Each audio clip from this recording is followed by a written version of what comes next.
Mazal tov. With having a new baby, there's always new questions to look at from the perspective of Jewish law. And if you have a new baby, first of all, mazal tov.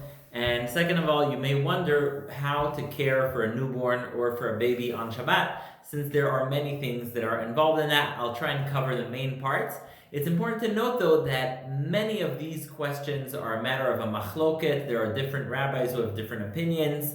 And I'm going to include in the video description a link to a fantastic website called Halachapedia.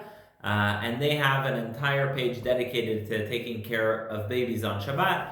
And they cite there the different opinions and differences between Ashkenazim and Sephardim. So here I'm really just going to cover the main issues, the main aspects. If you have any specific question, feel free to leave a comment and I will respond as fast as I can. So first of all, a baby on Shabbat is considered what we call a choleh sheyesh bo sakana. It is like a choleh she'en bo sakana. A sick person who's not in danger. For the first 3 months of a baby's life, the baby is considered a choleh she'en bo sakana, meaning anything that's permitted to be done for a choleh, for someone who's sick, is permitted to be done even for a healthy baby. So that includes taking medicine on Shabbat. Many isurim derabanan are permitted for a choleh she'ein bo sakana. A newborn at the very beginning often is a choleh sheyesh bo sakana. I believe the first 7 days, also the mom.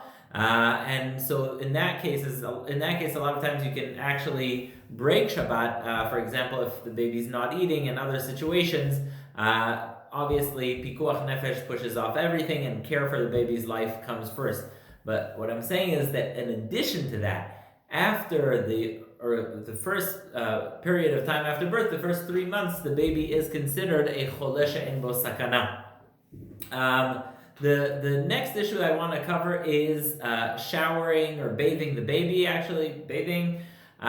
So you're not allowed to heat up water on Shabbat to bathe the baby. But if you have water that is hot already from before Shabbat and you can mix it with other water, then you can wash the baby's entire body and make sure you do that in a way that doesn't involve heating up any water. If you're in Israel where the water is heated with solar energy, you're even allowed to use water that was heated on Shabbat on the Dud Shemesh. The next issue is the issue of nursing. Nursing is the malacha of dash usually. Nursing in general is something that, unless it's done in its natural form, is forbidden on Shabbat. So it is okay for the baby to nurse as much as the baby wants. The question becomes, what about nursing in top bottle, etc.? So that's considered the malacha of dash.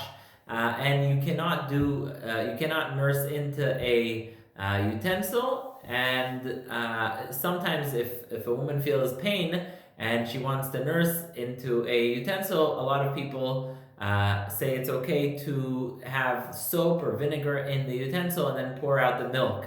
And that way it would be permitted to nurse even into a kli, into a utensil. Others do what is called the ibud, straight into the sink.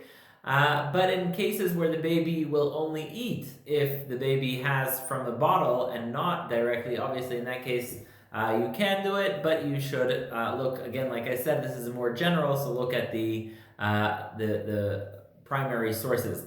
The next issue is changing diapers. Changing diapers on Shabbat is obviously permitted, but there are some cautions that one should take. For example, not ripping any of the flaps on the side, not tearing anything with letters, not pulling it, even when taking it off, not yanking off the flaps so that they remain connected. You want to just undo them the same way you did do them and throw them out, and not redo it before you throw them out.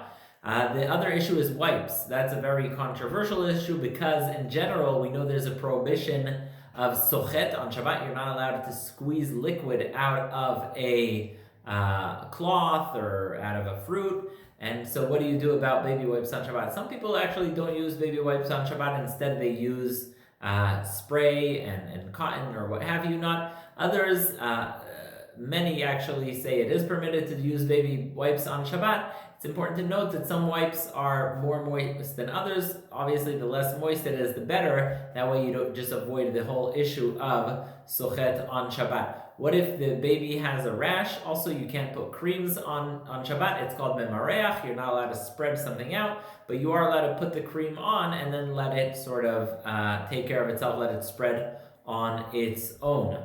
Another important issue that has to do with babies is heating up food. Sometimes you want to heat up the milk. So now you just follow the rules of bishul. So for example, if you heat things up in a kli shlishi, meaning not the urn and not what you pour it from the urn into, but rather the third one, the third kli, meaning urn, a cup, and then another cup, then you should be able to heat it up and make sure that the milk the baby is getting is not cold. Again, this is overall a very, very general overview of the topic. If you have any questions or comments, please feel free to leave them, but I suggest most taking a look at the link. Mazel tov again, tizku legadlo or legadla letorah lechupa lemaasim tovim. Thank you for listening.